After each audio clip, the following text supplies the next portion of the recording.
If you're looking to start calisthenics, then I'm genuinely excited for you, because 10 years ago I did the same and it has completely changed my life, and it can certainly change yours as well. If you're looking to build muscle, lose weight, or learn some cool tricks, this style of training can do it all. The best thing about this style of training is it will make you strong, pain-free and mobile. So let's cover the 5 exercises to get you started, and more importantly, if you stick around to the end of the video, I've put together a little workout so you can actually put all this into practice and start progressing and actually start doing calisthenics. So exercise 1 is push-ups, and it is probably the best known exercise in the entire world. Great for building chest, triceps, shoulders and even wrist strength, which is very, very important if you want to progress into doing more skills down the line, like levers, handstands, flags. You use your wrists in pretty much every exercise, so it is really important to be stretching and strengthening your wrists. So the great thing about push-ups is no matter what level you're at, there's a variation for everyone.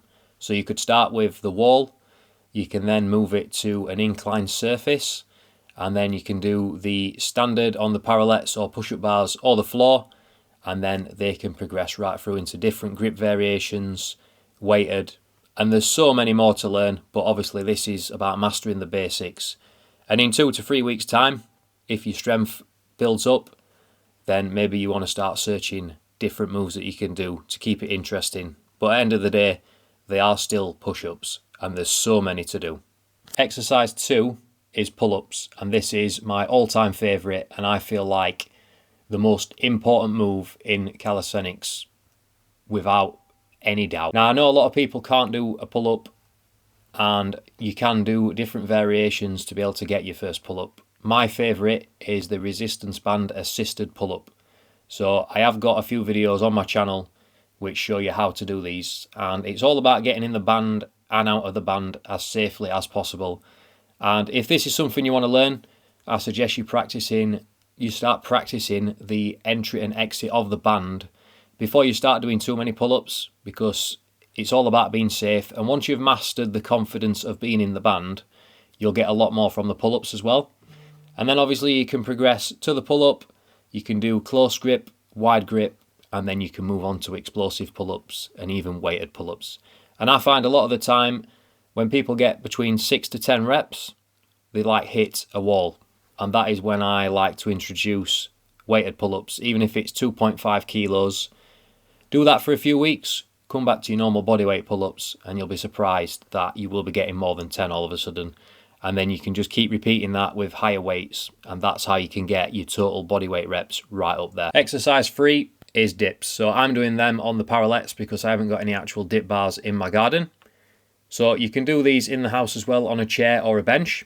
And then my actual favourite dip is the straight bar dip. Now ideally you want a lower bar for this, but if you want to do a move which is called the pullover, which again I have got a video on my channel showing you how you can learn this, and you can learn it a lot easier than it looks, so I would suggest having a look at that. But yeah, straight bar dips, one of my favourite. Again, it can transition into the muscle up, which is a really good skill to learn. So if you piece these together, all your training can absolutely start flying along.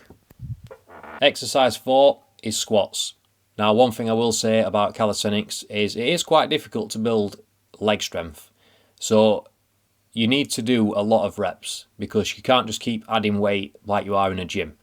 So you need high reps and high intensity, which is why I like doing bodyweight squats, which you want to be aiming for 20 plus minimum. And then if they're dead easy for you, you want to be moving into different variations. I like starting with the jumping squat, get the heart rate up, and it does make them a lot more difficult. And exercise 5 is core. And I am a strong believer that the hanging knee raise and hanging leg raise are one of the best variations that you can do. You can progress. Also, you're getting that grip strength and you're learning to hang from the bar, because sometimes when you do pull-ups, the weak factor is that you can't actually hang onto the bar any longer, even though you can do more pull-ups.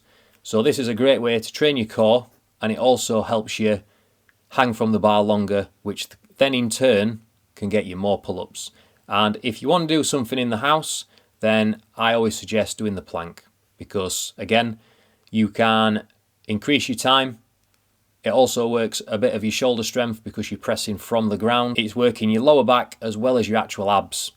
And you can add weight on your back if you really want to, if you progress these into like 2 minutes plus. Okay, so that's the 5 moves that's going to get you started in calisthenics. And I know some of them seem quite basic, but I promise you, if you stick with these basics, over someone else jumping from one training style to another, I guarantee in 6 months' time, you will be stronger than them, and it will have been worth it, because give it just 2 to 3 weeks, and you'll be moving on from these basic exercises and you'll be doing harder variations of each, whether that's weighted pull-ups, weighted push-ups, toes to bar for your core, weighted squats, pistol squats. The list is endless, and then obviously you've got all your tricks you can learn, which is why I just love this style of training, because you're getting great joint strength, you're getting overall strength, you're getting a good physique, so you're building muscle, losing weight, and you can learn tricks, which ultimately keeps it fun for a long time. And I just find the community in this style of training is completely different than when you walk into a gym. You will get people coming up and talking to you. You'll want to train with other people. They will want to help. Honestly, it's hard to explain until you've experienced it, but it's something that I can highly recommend. So, as promised, I've put together a little workout sheet, and I am going to actually put it in the description of this video. So if you scroll down, it's a link that you can click and then you can download it onto your phone so you've got it. And the principle of it is it's going to cover 2 sets of each exercise. I'm going to put the rep ranges to aim for each one, because harder moves like the pull-ups, we're not going to aim for as much, whereas stuff like squats, like I mentioned, we've got to really push it and get the reps high.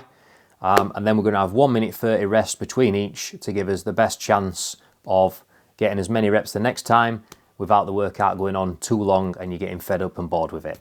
So I hope that's been helpful. Any questions, drop them in the comments. And I am going to be posting more videos on calisthenics and the ways that you can progress. And I'm also going to be doing a human flag progression because I want to learn it. I have never mastered it because I've never stuck to the training long enough. So if that's something you're interested in watching along, if it's a move that you want to learn, then maybe you can watch it week after week and learn with me, because I'm not saying I'm going to learn it within a month or 2. It could take me 6 months to a year. We're going to find out. But thanks for watching. I'll see you in the next one.